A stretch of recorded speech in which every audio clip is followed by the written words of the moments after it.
Hey guys, I am in the middle of doing a bunch of garden projects and I want to bring you along and show you some of the things that I'm working on. I apologize if Rocky is making a lot of noise. He is drinking his water right now and I don't have my microphones on. Let's see. I need to rescreen the back patio and I want to show that to you guys. I've been restaining the landscape timbers that frame out our sidewalk from the main garden to the south garden. And so I want to show you how that's coming along. And then let's see here. I need to set up the new rain barrels and I want to show you the rain barrel system that Art put together last year and why I didn't think that would work and why I came up with my system and what we've discovered since that time. So that will probably be an entirely separate video, but I'm going to try to get all of that recorded today. So we'll see how that goes. Right now, I am moving some plants that I was overwintering in the house. I'm moving those out at the moment. Like I did have some bell peppers that I had overwintered in here. So those are out in the garden now. I've got several coleus plants that I'm moving out right at this moment. And then I also want to go back over the seeds that I had started back in March and kind of catch you guys up on that and show you. I've mentioned in a past video that I did my seed starting a little differently this year. And so I want to show you what I did differently, why, and how that worked out for me. So let's get into it. Some of this footage is from March, but I'm really wanting to show you guys because I want to get you caught up on what all we've been doing over the past month. So first, this was the day that I started my seeds, and then here in a little bit, I will show you an update of what those seeds look like now. Of course, some of those have already been potted up and some of them are even out in the garden at this point, but I never did get this posted, so I do want to share kind of how I start my seeds. This is just a very, very fast run through, and I'll show you what seeds we had started on that particular day. I have mentioned in the past that I did my seed starting differently this year. That is because I always wind up with way more seeds than I need. And this year I was trying to be a little bit more efficient with my time and energy. So I decided to only start like 1 or 2 cells per seed that I needed. And then the rest I will direct sow in the garden. Next, I would like to finish out our garden build series of the main garden by showing you what it looked like back in March before we did our cleanup and how it's looking now. You'll notice we took down a lot of those T-posts, and then right here you can see where the fence was busted in multiple areas, and we have since fixed that. I have picked up the wooden pathway that we had going through the backside of the main garden. I have trimmed up the blackberry bushes, which we're going to discuss here in a moment. And of course, this was before we had planted any of our brassicas out. You can see that table there on the gravel, and we have since moved it into the main garden. And then this was during the time that I was cleaning up the landscape timbers that frame out the walkway. See here, you can see that nothing had been planted yet except for the garlic. Now, I did try to capture some footage of myself trimming up our blackberry bushes. I should have waited until I had Art there to help me record, but I got impatient because I really needed to get these trimmed. So it's hard to really tell what was going on, so I'm going to do my best to explain this to you. But the variety that we have is the Prime Arc Traveler. It was created out of the University of Arkansas, and it actually fruits on the Flora canes and the Primo canes. The Primo canes are the first year canes, and typically those don't produce fruit on a lot of blackberry varieties, but on this variety it does. And that's what I love about this variety. But we do have a full grow guide out on our website, so I will link that in the description. I always find it best to wait until about March to do my pruning because then I can see what branches have new growth on them. And if they do have new growth, I don't touch those. And then it's really easy to distinguish the ones that have no growth, no leaf bud or anything on it. Then I go ahead and cut those off. So this footage was recorded at the end of March, and you can see our Brussels sprouts right there at the bottom of the screen. Wait until you see what they look like now in mid-April. And here we are after the pruning. You can tell that I got all of those dead limbs trimmed off, everything else left there. It has new growth on it. And at this moment, of course, it's been 2 or 3 weeks since that point. I've added in some more bamboo shoots to help stake these up, and I'll show you that in just a moment. But we now have flower buds on all of the blackberries, and it is busy with bee activity right now, so it won't be long before we've got blackberries. Okay, so right here, I want to show you how you can tell your new growth from your old growth. The greener it is, the newer the growth, and the more brown it is, the older it is. So you can see some of these are very green, and that's my primocanes. That means that this is their first year fruiting. The ones that have a little bit more brown on them, those are the floricanes. That means that they fruited last year and they will this year as well. And then right over here in a second, you're going to see my pile of dead limbs. That is everything that I had cut off from previous years, but that's what I cut off today. And then here we are as of April 14th. Look at all those flower buds. It won't be long and we will have some delicious blackberries. I made the best blackberry jam last year and we're already completely out of it. So I'm excited to be able to make some more because all of my family loved it last year.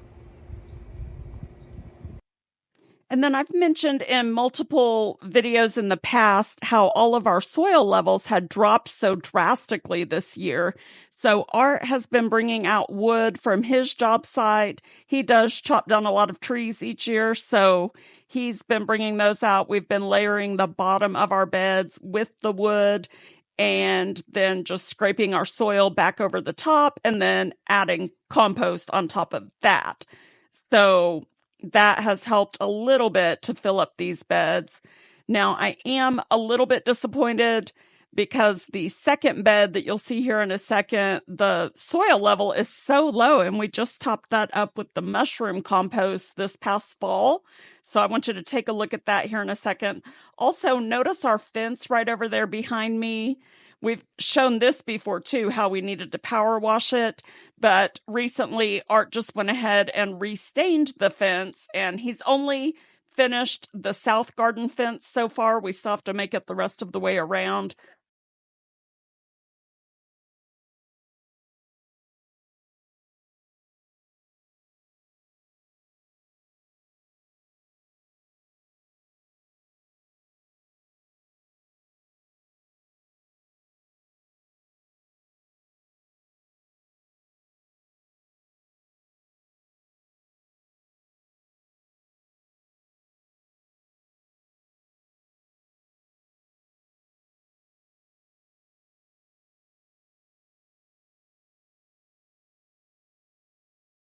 Okay, so here we go after we have finished that side. Now, like I said, we did get the other side topped up too, filled with wood and then topped up.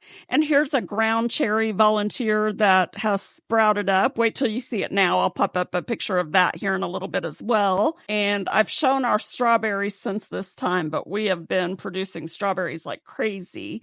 And then there's our garlic. That was the day that we did our newest cattle panel trellis. This time around, we tried something different. Typically, you'll see that we do these archway trellises like this one here. And then, of course, we've got Mama Duck hiding back there behind that one. But this time, we had an extra cattle panel that my parents gave us.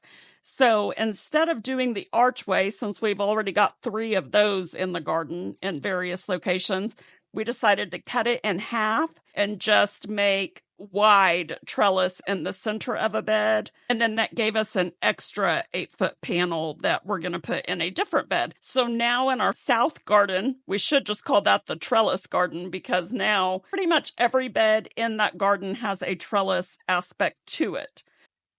Okay, now I want to get back to our terrace garden. You'll see here where I had taken those blackberry canes and chopped them up, because this was another area where we're losing a lot of soil. And that is mainly because the dog next door is constantly attacking the fence and breaking panels And you can tell his owners have shoved concrete blocks from their side. And this time we threw in some landscape timbers and stuff trying to fill in some of those holes, because every time it rains, our soil washes through the fence into their yard. And so it's hard to want to plant anything in this area when we know that we keep losing the soil to the neighbors. The terrace garden, which actually washes out a lot of dirt. Or it did. It did. I mean, it still washed. I can see some washout. But anyway, it's on a slope, obviously. And one weekend that I was at work and gone, we used to have timbers here. And Shayla came through here and put these bricks, and he's changed it up quite a bit to help keep the dirt in that confined area. What are we planning here this year? I am thinking about having you fix me a little bit more of the trellis area and doing some of my tomatoes over here, because last year I started way too many tomato seeds and I wound up plopping them everywhere. And so I've kind of had tomatoes all over this main garden, except for in here. So We'll try it out. Because I strictly follow crop rotation, I don't want to plant tomatoes back in any of these other beds. So that's why I'm thinking this is our best bet here. Right.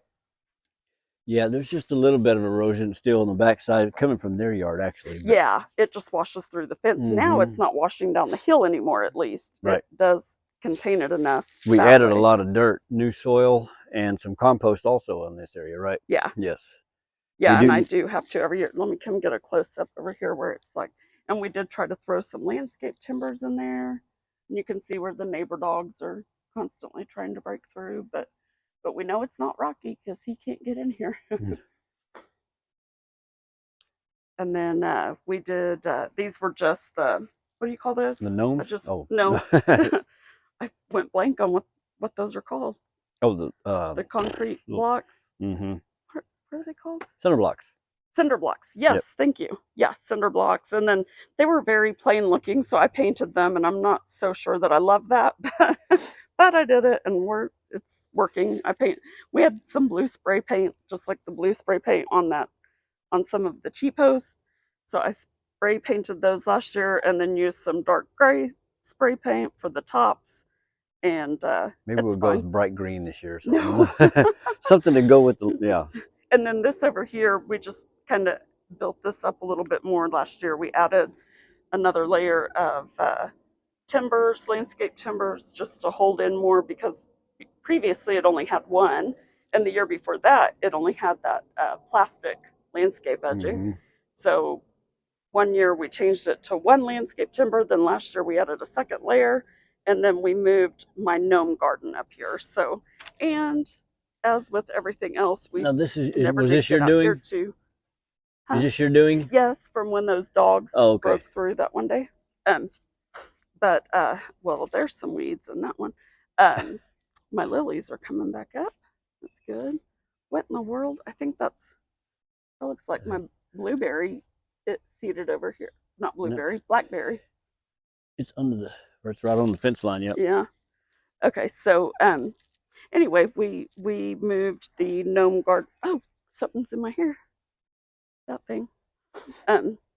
Moved the gnome garden up here and just made it more decorative and everything. But just like everything else, we forgot to winterize this. I usually pack my gnomes away at the end of the season, and this was the first year I did not, and they're looking a little rough. They look like they've had an earthquake. Well, actually, they have. Yeah, they have. We've had a couple, actually. Yes, we have. And strong winds. And all kinds of storms and everything. Yeah. Right. Being in Oklahoma, you can have all 4 seasons in one day. In one day, that is correct. Okay, so that is our update so far. And now we are back to present day, and you can see here where Art had replaced those fence panels, and look at those Brussels sprouts right there. They are massive compared to how they looked last month. I just love it. I love it when things in the garden really start taking off. It's so fun and exciting. And then you can see my landscape timbers here where I was framing out the walkway. What I did was sand those down this year and just change the color. And then look at how good that fence looks that Art's been staining. Hey guys, that's it for today. Check the description for links to the articles that I mentioned. And the next few videos that we'll be sharing will be my parents' house tour, the garden build series, our DIY rain barrels, and our DIY screened-in patio on a budget. Please let me know which one you want to see first.